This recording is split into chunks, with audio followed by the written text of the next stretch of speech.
tal? Bienvenidos a Ojo Crítico. Gracias por estar en este espacio donde debatimos y analizamos temas que son de interés para Nicaragua. Le invitamos a suscribirse a nuestro canal de YouTube para que nos ayude a seguir creciendo. En esta ocasión vamos a abordar el tema sobre cómo Nicaragua se ha convertido en la cuna del empleo informal. Y para abordar este tema tenemos a los invitados, a la activista nicaragüense Alexa Zamora y al economista Juan Sebastián Chamorro. Pero antes de pasar con las entrevistas, vamos a definir qué es el empleo informal y cómo esta situación ha estado presente en Nicaragua incluso desde antes de la crisis de abril del año 2018. Especialistas en el tema han explicado que el trabajo informal es una relación laboral que no está sujeta a la legislación nacional y que no cumple de ninguna manera con el pago de impuestos. Además, carece de protección social y de todas las prestaciones relacionadas con el empleo. Respecto a esta situación, un estudio del diagnóstico desempeño del eje estratégico del Plan Nacional de Empleo y Trabajo Digno Decente para las Juventudes en Nicaragua, realizado por USAID, la Plataforma Nacional Juvenil y el extinto Instituto de Estudios Estratégicos y Políticas Públicas, IEP, develó en el año 2016 que aproximadamente 7 de cada 10 jóvenes en Nicaragua realizan actividades económicas y que la mayoría de estas están ligadas a una actividad informal. Por otra parte, el economista Manuel Orozco detalló en un artículo de opinión publicado en el medio Confidencial en diciembre del año 2022 que los trabajadores informales representan el 80% de la fuerza laboral y ganan 15% menos que las personas que se desempeñan en trabajos formales. Es decir, que la brecha entre los salarios y el costo de la canasta básica se ha ensanchado mucho más. Según Orozco, los salarios del trabajador informal no cubren ni la mitad de la canasta básica y ahora los alimentos representan el 70% del total de la canasta básica.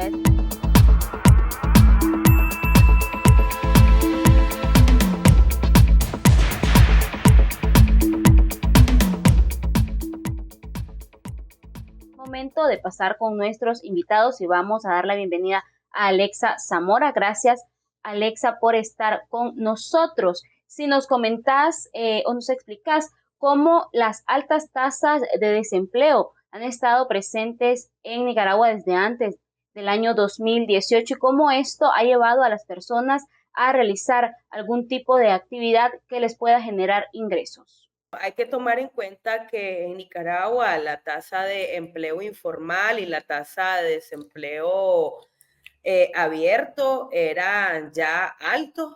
Por ejemplo, para el año 2015, cuando con otros colegas realizamos un análisis de cumplimiento al trabajo digno, al Plan Nacional de Trabajo Digno y Decente en Nicaragua, y con un análisis de política fiscal que se había hecho anteriormente, el 70% de la población, según datos de la CEPAL, ya ejercían el empleo informal. ¿Y a qué me refiero con esto? Primero, que no tenían acceso al salario mínimo. Segundo, que no tenían acceso a seguridad social. Y tercero, pues que no era un trabajo estable. Y esto a medida se fue cimentando en Nicaragua, se quiso comenzar a tapar con el tema de la promoción del emprendimiento y que el emprendimiento no es malo. Lo que pasa es que comenzaron a confundirse los conceptos. Por ejemplo, el emprendimiento también tiene una serie de características para que pueda conceptualizarse como tal y no el simple hecho de ejercer actividades económicas para asegurarte un ingreso. Gracias, Alexa, por esta explicación. Ahora vamos a ceder la palabra al economista Juan Sebastián Chamorro para que nos comente cómo la crisis del año 2018 vino a agravar la situación de los empleos informales en nuestro país. En un contexto como Nicaragua, la gente simplemente no se queda sin hacer nada, sino que cuando es corrido, pierde el empleo, no consigue empleo, busca qué hacer. Y esto de buscar qué hacer puede significar, por ejemplo, algo que sí ciertamente se ha aumentado después de la crisis, hacer una comidería, un pollo frito que estuvo muy de moda en el 2019, 2020, personas que tenían trabajos formales que tenían que hacer una comidería, no tenían nada más que hacer, o que vendían ambulantemente en los mercados, trabajos informales, rumbos que le dice la gente popularmente. Todo esto constituye lo que se llama una situación de subempleo. Y esta es verdaderamente la estadística que tenemos que buscar en el caso de Nicaragua, que ciertamente ha venido aumentando. No debemos de ver el tema del desempleo porque esa es una definición para una economía formal. Pero una economía informal como la de Nicaragua, el subempleo, que se define como una persona que gana menos que el salario mínimo o que trabaja menos que la cantidad de horas establecidas por la ley por la semana, o ambas cosas al mismo tiempo. Y esto es donde la verdadera tragedia de Nicaragua que se encuentra en una situación de subempleo que ciertamente es una de las mayores en el continente americano, con arriba del 45%.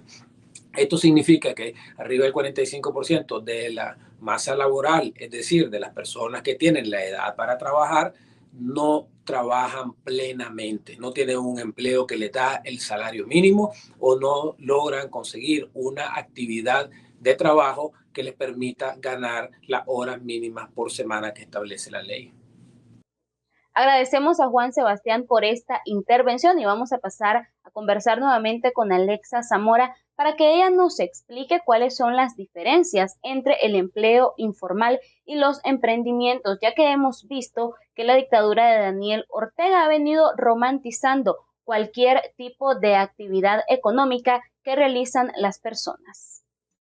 Sí, mira, esta precariedad, incluso esta falta de oportunidades para los emprendimientos que cumplen con los requisitos, viene desde los tiempos de la reforma fiscal, en los cuales en Nicaragua la tasa impositiva, es decir, quienes pagan impuestos en Nicaragua son los que tienen menos acceso a recursos. El 90% de los impuestos en Nicaragua, de la recaudación de impuestos, vienen del IVA, es decir, del impuesto que genera el consumidor, el ciudadano de a pie, el impuesto que se carga a la Coca-Cola que compraste en la venta, a los productos para producir la harina. Y esto no permite que el pequeño emprendedor y el emprendimiento cuente, digamos, con las características necesarias para salir adelante. Primero ya tenés el primer factor, que es el factor tributario, es decir, los emprendimientos cuentan con una infraestructura económica de costo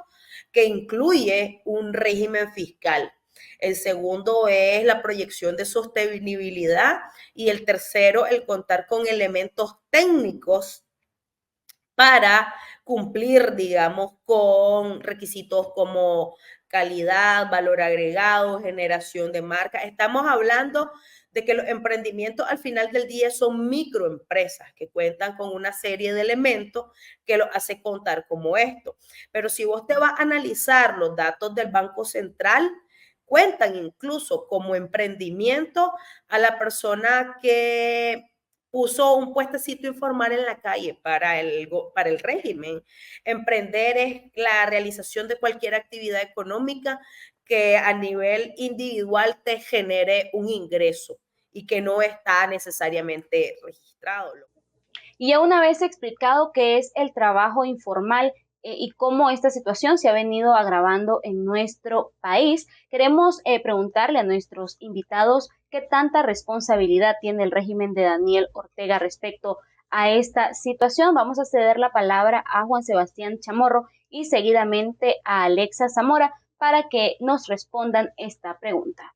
Creo que tiene la mayor parte de la responsabilidad porque si bien es cierto de que los gobiernos no, o en este caso la dictadura, no emplea a la mayor parte de los nicaragüenses, esto es cierto, existen aproximadamente quizás unas 200.000 personas que dependen del sector público, que no es poca cosa, y que dicho sea de paso los están corriendo si no son militantes del partido, pero ese es un tema aparte. Si bien es cierto, la cantidad de empleados públicos no es la mayor parte del empleo, la mayor parte del empleo la tiene el sector privado, el sector informal, el sector comercio, exportaciones, etcétera. Lo cierto es que estos empleos dependen de la política pública, depende de lo que el gobierno haga. Entonces, por ejemplo, si vos simplemente movés el registro público de la propiedad, para hablar de un tema coyuntural de este momento, y lo movés de la Corte Suprema de Justicia, por muy pro dictadura que sea la Corte Suprema, y la movés a la Procuraduría General de la República, está mandando un muy mal mensaje a los inversionistas, porque significa que cualquier inversionista en una oficina oscura de la Procuraduría pueden cambiar la propiedad de la fábrica que tienen. Entonces esto reduce lo que se llama el ambiente de negocios. Al reducir el ambiente de negocio hace que los empresarios guiñen el ojo y digan, mejor voy a invertir en la planta en vez de ir a Nicaragua, lo voy a hacer en Honduras, lo voy a hacer en República Dominicana o en otro país donde los derechos de propiedad están más sólidos. Y entonces esta inversión se pierde para siempre y se pierden los empleos. Eso es exactamente lo que ha estado pasando. Indudablemente el régimen es culpable también porque se beneficia de esta falta de responsabilidad y de esta falta de acceso a empleo formal, también por el lado de las migraciones, porque pues al no ver ninguna oportunidad de empleo en el país, las personas migran y el régimen comienza a beneficiarse, a nutrirse de las remesas, al punto de que ahora se muestran estas cifras de aumento de las remesas como un logro gubernamental. Gracias a ambos por su participación y ahora pasamos con Juan Sebastián Chamorro para que él nos explique qué tanto ha afectado la economía esta situación de los empleos informales y cuánto tiempo va a llevar recuperar al país de esta crisis. Adelante, Juan Sebastián. No tengo la bola de cristal, pero Ortega nos hizo retroceder 45 años económicamente en los 80. El Producto Interno Bruto de 1990 era el aproximado de 1942.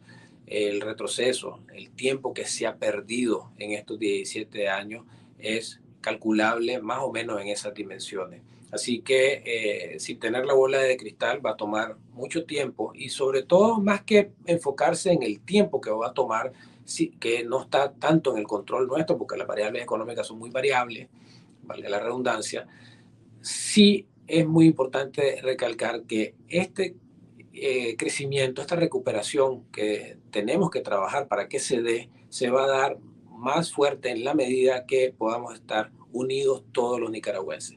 Y todos los nicaragüenses nos unimos en un proyecto de nación que busque cómo genere la recuperación económica, la política social responsable y la justicia para que no se dé repetición de estos atropellos.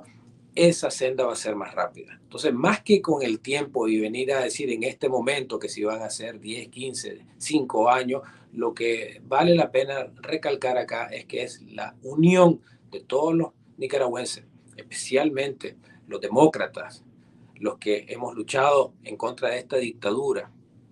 Esa unión es fundamental en el día siguiente, en el día después de la caída de esta dictadura, que ahí está en el calendario.